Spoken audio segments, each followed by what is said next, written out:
a twist to friendshoring, nearshoring, and onshoring. Hello, everyone, and welcome to the podcast of The Ordinary Maverick. This is Ajay, your host, an ordinary maverick, sharing real life thoughts and experiences and maverick tips. If you haven't hit the subscribe button yet, please do so, and you will not miss another episode. I first heard about these terms friendshoring, nearshoring, and onshoring sometime back, and these were brought back into prominence and discussions during the COVID-19 pandemic. So, what do these terms mean and how are they related? All of these are related to supply chains and manufacturing. Onshoring means making products at home within a country's borders, while nearshoring is taking these from places closer to home or from neighbors. And friendshoring is about moving supply chains from hostile countries to friendly ones so the risk of disruption from geopolitical turmoil is low. Now, this concept was brought into prominence during the pandemic when there was a global disruption of supply chains. Countries were facing shortages across the board with medical supplies and other dependent products, and it became increasingly important to sort out the supply systems. Now, friendshoring is a relatively new term, only come about during the pandemic. It started with the thinking of allied sharing in the US and got included in official reports about building resilient supply chains. What was important here is that friendshoring is recognizing a vital concept that one cannot do everything ourselves and friends or allies can help. Increasingly now, companies are taking this into consideration and including geopolitics in risk calculations. In the last couple of years, country policies affected and resulted in major disruptions to supply chain. Like, for example, China's zero COVID policy and then Russia's invasion of Ukraine. Global supply chains were thrown into chaos. And the concept of friendshoring grew more and more into prominence and relevance. But it isn't easy. Many challenges. For example, relocating operations to another country, even if friendly, can get expensive. But perhaps that's relatively easy to handle and build into the calculations. It's the other question that is more tough. The question of who are your friends? Yes, for friendshoring, knowing who are your friends are is most critical. And that's what got me thinking and reflecting. And here comes my twist on the term. It may be used in supply chains and manufacturing, etc. But we all need friendshoring, nearshoring, and onshoring in our lives. Just as all of these result in safe, sustainable, and resilient supply systems in our lives too, these concepts bring about security, joy, and happiness.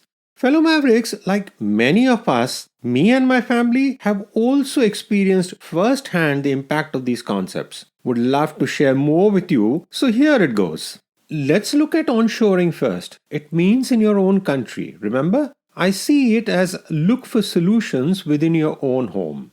Now, being travel crazy mavericks, we have lived in a total of 30 different houses as a family over the years. Some for a few months, some for years together, some were rented, and some we owned. These were in different countries and cities across continents. Many difficulties came up, as I'm sure many of you who have moved homes have faced as well. Not every house has what you want and never will. So we made do or improvised. I must admit it wasn't easy at all. Compromises actually never are, but with each move we got better and learned to focus on what's important and look for solutions within the house itself, making it work for us. One example is the placement of the kitchen in all the homes we lived in. They say kitchens are the heart of the home. Now when one moves so much, you can't have the ideal kitchen. Sometimes we were like, how on earth are we going to manage in this kitchen? And then Indian cooking needs an exhaust arrangement. Well, we looked for alternatives within the house. In one of our homes in South Africa, I recall we had two cooking areas to give more space and helped us have both the gas and the electric stove. In another one of our earlier homes, we broke away walls and had an open kitchen. It wasn't a very popular concept those days, but we improvised to create space for a dining area which was a drop down table stored on the wall when it was not in use. We used our aquarium in creative ways to divide a room or to be the one side of a dining table, welding it and having a drop down from the fish tank to create a table. See what I mean? We were onshoring, figuring out the supplies and the solutions from within our home. Hopefully, you will agree with me on my twist on these terms. Let's look at nearshoring, meaning sourcing from neighboring countries. Well, for me, it's about the neighborhood and building relations and finding solutions together. We lived in societies many decades back. This was in Mumbai, a city where space is at premium and society living, apartment buildings that get registered as societies is the norm. There are some unwritten rules in the society living. I mean, one just gets it. It's not written anywhere and no one briefs you on it. It just organically happens. Here is what I mean. We lived in the society where our girls were little. You know how stressful it is to be back in time for your kids' school bus, especially when your kids are small. And in city traffic, there was always that uncertainty of reaching on time. Well, not to worry. In this society, kids were taken care of. Basically, if the school bus arrived and the parent wasn't there, there was always another kid's mom or dad who would help out, and the kids would go with their friends to their homes, be fed, and taken care of without any questions asked. It was no big deal. In fact, kids would do their homework or get a change of clothes if one was really stuck. Not every society is like that, but this one, where we stayed for a few years, had something special. Managed by seniors living there, the society ran like clockwork and had a strong sense of belonging and camaraderie. We spent some of our best years there and have great memories. Birthdays were like community events. I recall one birthday celebration of our daughter where we had 75 kids and almost all of them were just from the society. Festivals, celebrations were fun times to come together, but there was also strong bonds over challenges and grief. Here is where nearshoring really worked, and one drew strength and resilience from the neighbors and got through. It's getting more and more difficult for such bonds now in societies with rapid changes in living, digitalization, and the culture of doing things singularly becoming more and more the norm. And now we come to the third and last term, friendshoring. It means building ties with countries that are friendly and creating those supply systems that are less vulnerable. I've shared earlier that there are challenges, and one of them is about knowing who your friends are. Now, isn't that key in our lives too? And just as in friendshoring, countries have to find ways and criteria to find friendly countries and countries that are aligned and have similar interests, keeping the geopolitical context center stage. The same way, we in our lives have to find our friends. We connect with so many people in our lives. In fact, on a daily basis, we are continually meeting people. Here's what I think. We do have our criteria for friendship. Whether we understand it and recognize it, it's there. Think about it. In our own heads, we have, a set of criteria for our own quote unquote friendshoring. I see it in our lives for sure. We are privileged and grateful for the most amazing and special friendships we have been super fortunate to have and build over the years, oftentimes created in different circumstances. So, what's our criteria for friendshoring? Well, firstly, a love for the unexpected, the spontaneous with an attention to quality. You see, focusing on quality versus quantity.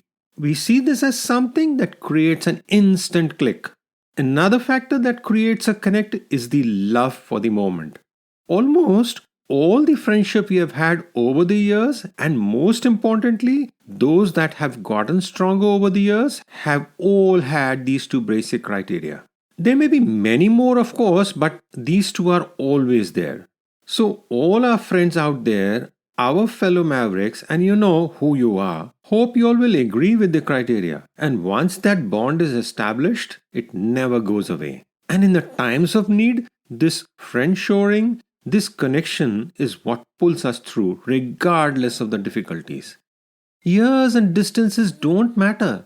One may speak every day or not for months, but the connect is always there. With friends all over the world, we are definitely practicing friendshoring. We experienced this firsthand during the pandemic. All of us were stuck in different parts of the world, and this friendshoring is what pulled us through. Our daughters, both in different continents, stayed with our friends who are like family for different periods of time. When needed, this made a huge difference and helped us get through that unpredictable period. It was this friendshoring that held fast when I faced a medical emergency and got immediate treatment when family was not around. And I could go on and on with many examples over the years. Fellow Mavericks, I urge you to think about these terms and reflect on your experiences with onshoring, nearshoring, and friendshoring. The criteria you apply and your approach may surprise and present you with some insights about yourself, just like it did for me. Do keep writing your comments and sharing your feedback via our Instagram at The Ordinary Maverick or through our hashtag The Ordinary Maverick. I love hearing from you. This is Ajay signing off and wishing you have an amazing day, a super amazing year. Keep well, stay safe. Credits. This podcast series was put together as a team effort from the Bhardwaj family. Concept, design, title, researchers and reviewers Ajay, Sanjana, Avantika and Niharika Bhardwaj. Script, Sanjana. Cover design, Niharika. All rights reserved.